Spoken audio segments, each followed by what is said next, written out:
Bah, où il est? Mais qu'est-ce que... Non, Kiro, reviens ici! Oh, c'est pas vrai.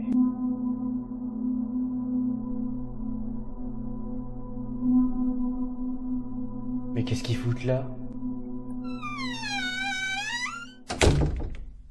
Super l'analogie.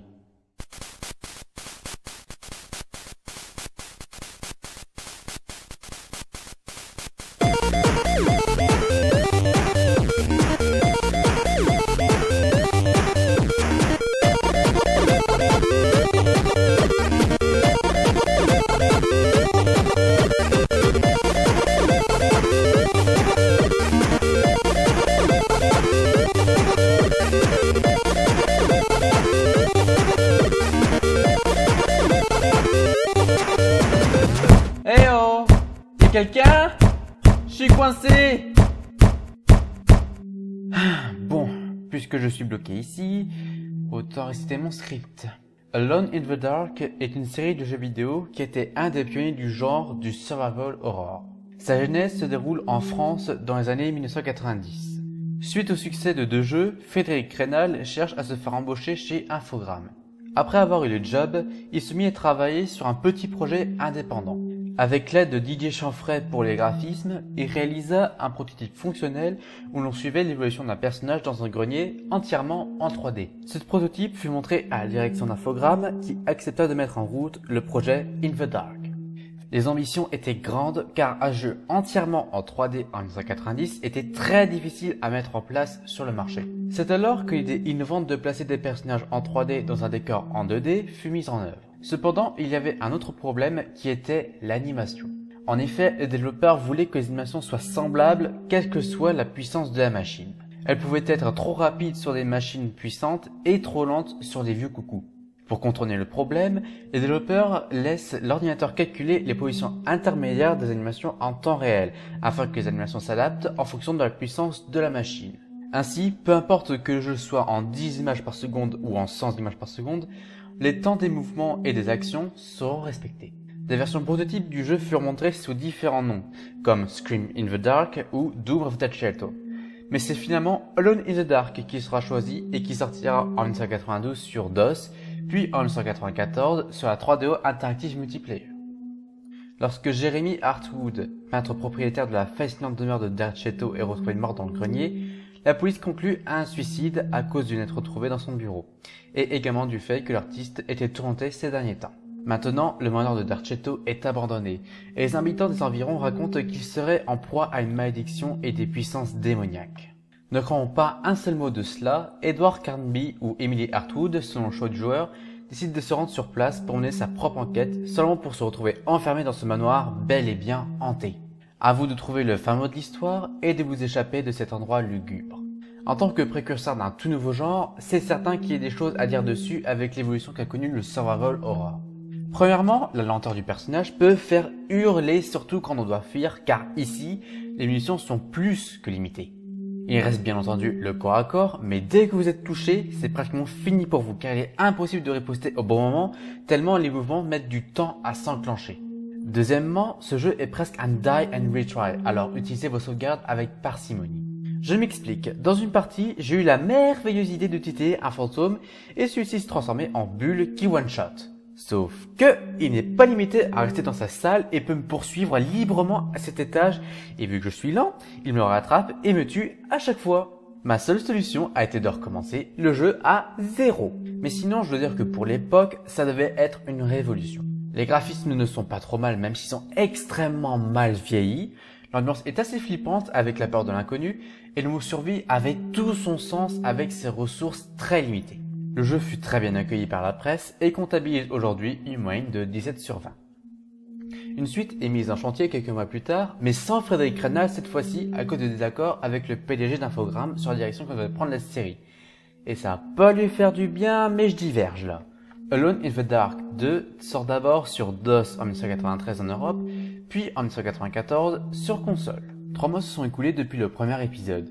Edward Carnby enquête sur l'enlèvement de la petite Grace Sanders et les indices semblent converger vers une vieille bâtisse, la Hell's Kitchen, un ancien repère de malfrats. Il se rend compte alors que la demeure est habitée par les esprits de pirates qui naviguaient sur les mers et il y a des centaines d'années. Edward doit alors découvrir pourquoi les pirates de One Eye Jack ont kidnappé la petite fille. Alors là, le changement de direction du jeu est aussi subtil qu'une claque dans la gueule. Dès la cinématique d'intro, nous sommes témoins d'une explosion. Puis, dès les premières secondes de gameplay, nous sommes déjà en combat avec un monstre. Puis on récupère sa Thompson histoire de faire un beau massacre pixelisé.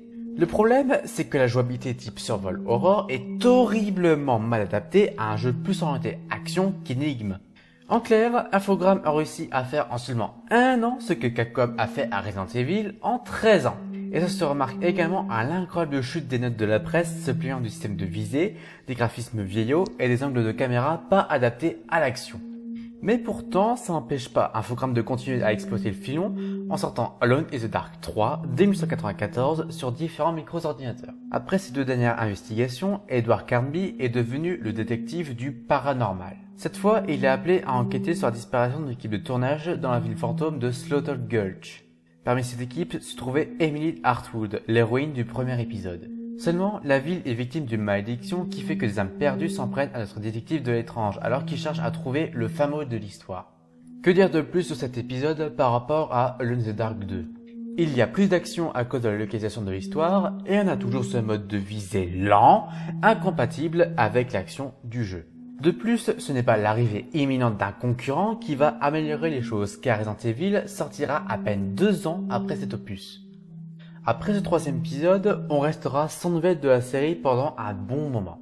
Cependant, le développement de la reboot était bel et bien en production, et pour la première fois, le jeu a été développé d'abord sur console, mais dans un bordel sans nom. Darkworks, le développeur principal, se charge du développement sur PlayStation et Dreamcast, cette dernière étant plus qu'un portage avec de meilleurs graphismes. Ensuite, le studio Sparrow House porta la version Dreamcast sur PC, mais d'une façon douteuse avec des problèmes de son. Ils se chargeront également du portage PlayStation 2 avec l'amélioration de la synchronisation des lèvres pendant les cinématiques in-game. Une version Game Boy Color est développée en parallèle par Pocket Studios en fonction des limitations de la machine, car question puissance, on est au niveau d'une NES. Alone in the Dark The New Nightmare sortit alors en 2001 sur ces plateformes. Edward Carnby est envoyé enquêter sur la mort de son ami sur une mystérieuse île avec Aline Cedrak, une jeune professeure d'anthropologie qui cherche les 3 mystérieuses tablettes dont le secret n'a jamais été découvert. Mais leur hydravion se crache étrangement et nos 2 protagonistes sont séparés et livrés à eux-mêmes face aux créatures des ténèbres qui habitent cette île. Comme le premier Alone in the Dark, vous pouvez incarner 2 personnages, notre bon vieux détective qui s'est fait de sacrées injections de Botox, ou bien la professeure d'anthropologie. Le gameplay varie selon votre choix. La partie d'Edward est centrée sur l'action, tandis que celle d'Aline est centrée sur les énigmes. Mais il est clair comme de l'eau de roche que cet épisode s'inspire grandement du nouveau maître du genre, Resident Evil. Et pour une fois, j'ai rien contre ça si ça rend le jeu meilleur. Toutefois, ce New Nightmare apporte sa touche personnelle, la lumière. Elle est pratiquement au centre du gameplay et elle est multitâche. Elle permet de repousser les créatures de l'ombre parce que ce sont des ombres, bordel de Dieu, de révéler des détails cachés et de trouver des objets. D'ailleurs, Darkworks a développé un moteur graphique assez inhabituel qui permet à la lampe du personnage d'illuminer et de projeter les ombres sur l'arrière-plan pré-rendu en 2D. Et le résultat est juste bluffant. Mais qu'en est-il de l'horreur ? Eh bien, il est de retour. L'ambiance, aussi bien visuelle que sonore, est très bien réussie et vous donne la chair de poule. Et les ennemis sont assez nombreux et résistants alors que vos munitions sont limitées. La version Game Boy Color est une bien belle curiosité puisqu'il s'agit d'un portage du jeu adapté à la console. On ne contrôle qu'Edward Carnby, les mécaniques avec la lumière sont absentes et l'affichage est simplifié au maximum. Étant donné le nombre de boutons de la Game Boy, le jeu se divise en une partie exploration similaire à celle sur console de salon et une partie combat avec une vue du dessus. Malgré les défauts, on peut tout de même saluer l'effort pour avoir porté un jeu 3D sur une console 8 bits. The New Nightmare a été bien reçu par la critique et est considéré par beaucoup comme le meilleur Alone in the Dark. Et il se vendra à 160 000 exemplaires, toutes plateformes confondues. Faisons un bond dans le temps en 2008. Une démo technique du prochain Alone in the Dark est montrée au public. Elle présentait les différentes mécaniques d'interaction avec l'environnement. Le jeu était appelé Alone in the Dark Near Death Investigation, mais il sortira finalement sous le nom d'Alone in the Dark en 2008 sur PC, Xbox 360, Wii, PS2 et PS3. Edward Carnby se réveille amnésique et capturé par des individus. Ceux-ci cherchent le porteur de lumière, mais les fissures vivantes mettent fin à leur plan. Carnby devra alors empêcher la propagation de ce mal. J'ai vraiment l'impression que cet épisode s'est inspiré de l'adaptation cinématographique d'Uwe Boll, et c'est vraiment pas un compliment. Les environnements sont similaires, tout comme l'histoire. Le système d'inventaire est intéressant, les scènes d'action sont pas trop mal, mais le problème est que ce n'est pas un survival horror, mais un jeu d'action hollywoodienne. Ils ont même repris le concept des précédemment dans des séries américaines à cliffhangers. À noter que j'ai fait l'erreur de prendre la version Wii, qui est la pire d'entre toutes avec la maniabilité étrange de la Wiimote et des graphismes dignes d'une PS1. Alone in the Dark n'a pas dupé la presse et les joueurs, car il ne recevra des critiques au mieux partagées, et il se vendra à 860 000 exemplaires.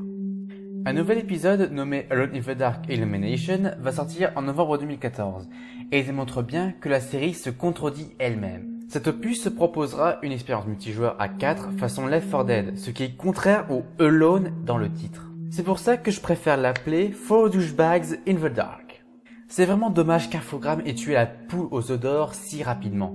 Alors que nous, Français de France, aurions pu être les maîtres d'un nouveau genre, il a fallu qu'on détruise ce qu'on a créé pour laisser la place aux Japonais de chez Capcom et de chez Konami avec Resident Evil et Silent Hill. Et ce n'est vraiment pas en ce moment que celle-ci va redorer son blason survival horror avec des concurrents comme Alien Isolation, The Evil Within, Silent Hills ou encore Resident Evil Révélation 2.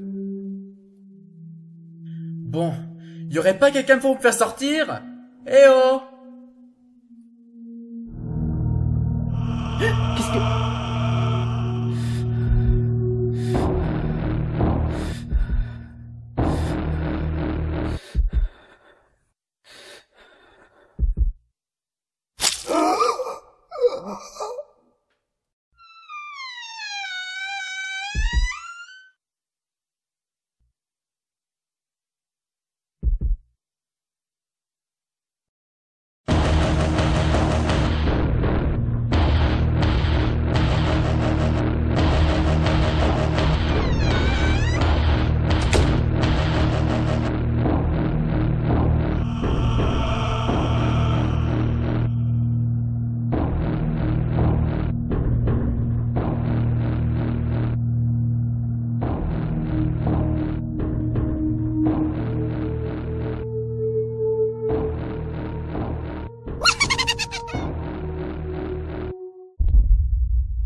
Je suis seul dans le noir, je vous expliquerai.